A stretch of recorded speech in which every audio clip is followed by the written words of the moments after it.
छोटी सी उम्र में मैंने इतना सब कुछ देख लिया। Hello guys, welcome to a new video. कैसे हो आप सभी? मैं भगवान से यही आशा करती हूँ कि आप सब बहुत अच्छे हों और अपनी पढ़ाई जो है वो उसे लगातार करते रहें और अपनी सक्सेस को प्राप्त कर लें। तो मेरा ये जो वीडियो है वो शायद 1 मंथ होने को है, मेरी जो लास्ट वीडियो थी, तो ये अब आ रहा है। मेरा मन बिल्कुल भी नहीं कर रहा वीडियो बनाने का, लेकिन फिर भी देखो चैनल बनाया है तो उसे आगे बढ़ाना भी एक मेरी ज़िम्मेदारी है और आप सभी को प्यार देना ये आपकी ज़िम्मेदारी है। तो कल मैंने एक पोस्ट की थी, उस पर आप सभी के इतने प्यारे प्यारे कमेंट्स आए मेरी पढ़ाई को लेकर, मेरी जो प्रॉब्लम्स हैं। तो लगा कि हाँ, अभी भी कुछ लोग हैं जो दूसरों की जो प्रॉब्लम्स होती हैं उन्हें समझते हैं, लेकिन आजकल तो ऐसा है ना कि सिर्फ अपने में मस्त हैं, किसी और से कोई मतलब नहीं। लेकिन मैंने देखा आप लोगों के इतने प्यारे कमेंट्स थे, तो मुझे लगा कि चलो एक बार अपनी परेशानियां जो हैं, प्रॉब्लम्स हैं, उन्हें साइड में रख के एक बार सोचते हैं। तो मैंने यही डिसीज़न लिया कि देखो मेरे पास जो परेशानी चल रही है, मैं इतनी परेशान हो गई हूँ, अंदर से बिल्कुल मैं भर गई हूँ।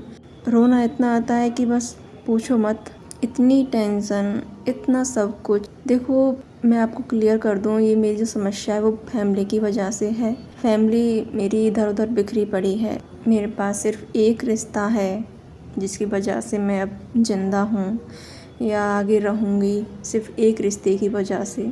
कुछ हुआ तो मैं आपको बाद में, जब मैं सक्सेस हो जाऊँगी, तब ज़रूर आपको मैं स्टोरी सुनाऊँगी मेरी जो हाल फिलहाल की है।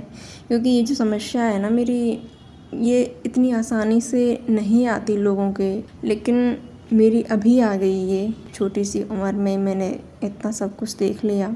अब तक मेरे पास जितनी परेशानियां आई थी उनसे ये बहुत गुना ज़्यादा है। बिल्कुल टूट गई हूँ, लेकिन अब फिर से मैंने हिम्मत बांधी है कि चलो प्रॉब्लम्स तो चल रही हैं, लेकिन अपनी पढ़ाई मुझे नहीं छोड़नी चाहिए। आप लोगों ने भी यही बताया, क्योंकि ये मेरा जो ये टाइम है, ये गोल्डन टाइम है। अगर मैंने इसे मिस कर दिया तो आगे मैं सिर्फ पछताऊँगी और पछताने के अलावा और कुछ नहीं बचेगा मेरे पास। जीवन जो है वो धिक्कार है, ये समझ लो। तो मैंने निर्णय यही लिया है कि मैं अब तैयारी करूँगी, कितनी भी सही लेकिन करूँगी। अपनी पढ़ाई जो है वो उसे नहीं छोड़ूंगी। तो अब मैं अपनी पढ़ाई स्टार्ट करने वाली हूँ। और अभी मेरे साथ ये भी हो रहा है कि मैं अब पढ़ने बैठी थी तो कुछ याद ही नहीं आ रहा, मतलब मैं सब कुछ भूल चुकी हूँ। जो ज्योग्राफी मुझे बहुत ईजी लगती थी पढ़ना और मुझे याद भी अच्छी थी, लेकिन अब मैं जब उसे पढ़ने बैठी तो मुझे बिल्कुल याद ही नहीं आ रहा कुछ भी। वो कहते हैं ना कि माइंड जो है वो एक जगह पर नहीं है। तो इसके लिए ज़रूरी है मैं अब अपनी स्टडी स्टार्ट करूं, लगातार मैं पढ़ती रहूं। मैंने कुछ नोट्स भी बना रखे हैं पहले के, जो RBSE अध्ययन के हैं। अभी ज़्यादा नहीं बने, बस 8-10 पन्ने ही बने हैं। तो मैं GGD की क्लासेस ले रही हूँ, वहाँ से भी मैं कर रही हूँ, और मेरे पास बुक्स की PDF भी है, वहाँ से भी। तो दोनों जगह मैं कवर कर रही हूँ, नोट्स बना रही हूँ। तो अब मैं आपको बता दूँ कि मैं CET की प्रिपरेशन और रीट की प्रिपरेशन एक साथ करूँगी।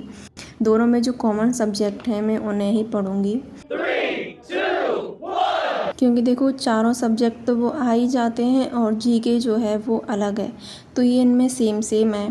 तो मैं इन्हें ही पढ़ूँगी शुरुआत में। CET का सिलेबस बहुत बड़ा है, उसमें सब्जेक्ट भी 10-12 सब्जेक्ट हैं। 12th लेवल का मैंने फॉर्म भरा है, ग्रेजुएशन का मैंने नहीं भरा। तो 12th लेवल ही मैं करूँगी और इसके अब 3 महीने रह गए हैं। तो आगे मैं क्या करूँगी, कितने सब्जेक्ट डेली पढ़ने वाली हूँ, तो वह मैं आप सभी के साथ शेयर करूँगी। बस इतना ही था आज की वीडियो में, बस मुझे आपको इन्फॉर्मेशन देनी थी।